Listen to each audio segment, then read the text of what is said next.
if a man or woman has committed a crime in society, once they have paid that debt, they should be allowed to come back in society and be given another chance.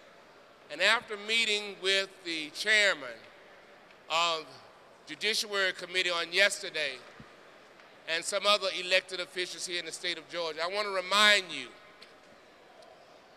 that it's not what you do for personal gain, but it's what's done for the citizens of this great state that makes a difference. We can lower taxes, but it's a way that we must do it. Excuse me. The way to do that is, first of all, we got to give a man or woman a second chance. We must define in the law, as our lawmakers go in these chambers, we must define what is right and what is wrong. There is a difference between predator and sex offense. You understand what I'm saying? Not only that, Georgia needs to stipulate a time limit on expungement. That's not accurate here in the state of Georgia. The law still needs work done on it. It really does. And when the lawmakers of this great state and corporate America realize that the only way to reduce recidivism is to put that man, that woman, irregardless of their ethnicity, back to work, then we're going to have trouble in this great state of Georgia. After speaking to the Department of Justice, Bureau of Prisons, they were here in January and they talked to a group of people here about what we need to do to reduce recidivism. A lot of people say we need to stop playing let's make a deal. A lot of people say it's because of prosecutorial behavior. A lot of people say it's because of the infraction of the law. What I feel is that if we put people back to work, that's what second chance is all about.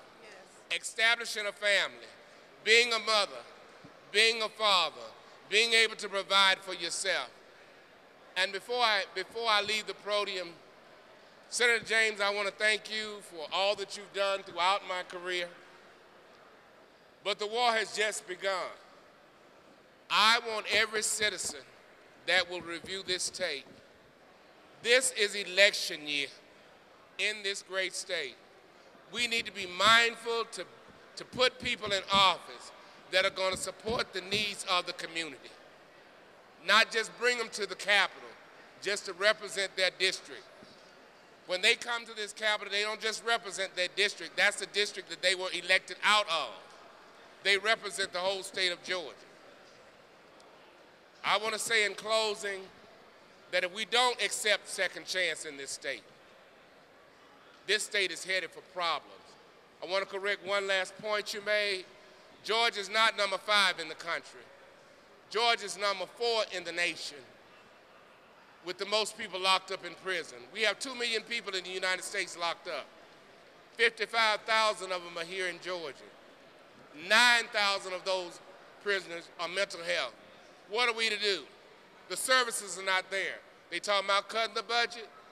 Well, if we stop looking at personal gain, we would have money, affordable money, to do what we need to do.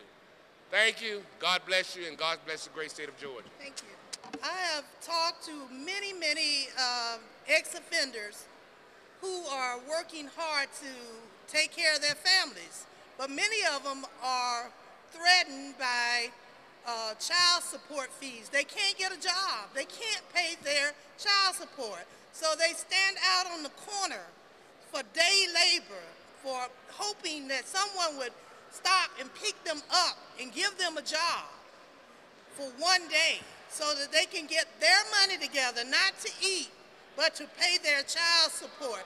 They don't want to go back to jail.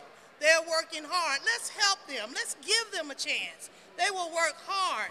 They say they're hardworking and committed to progress, and that is what I believe from talking to so many, hundreds of them, over the past few months. We have with us also Ms. Lee, who works with, go ahead. Wholeness Development Group. And we are on the streets of Atlanta every day trying to assist the men and women who are now homeless because of the job situation. And I am honored that Dr. Hall is collaborating with our organization also to stop this process as the individuals try to transition out of the unfortunate circumstances, situations that they're in. And I think the Second Chance Act is also going to help the homeless situation in Atlanta that is constantly growing every day. Thank you. Tell me your name. Good morning, I'm Michelle Williams Gore, and I do believe that with the ministry that I have with Homes Heaven Bound Ministries, we are in place to help those who are displaced through the efforts of Dr. Hall. And I think that once we have been in place to help the individuals after they are removed from our prison systems, we can lower what the efforts are that are being put in place. There are so many that are struggling and suffering as a result of the unemployment situation here in Georgia, and we just hope that there are things that will be put in place through our legislator and our judicial system here in the state of Georgia. And we just appreciate Dr. Hall for all of his efforts and what he is trying to implement. Thank you.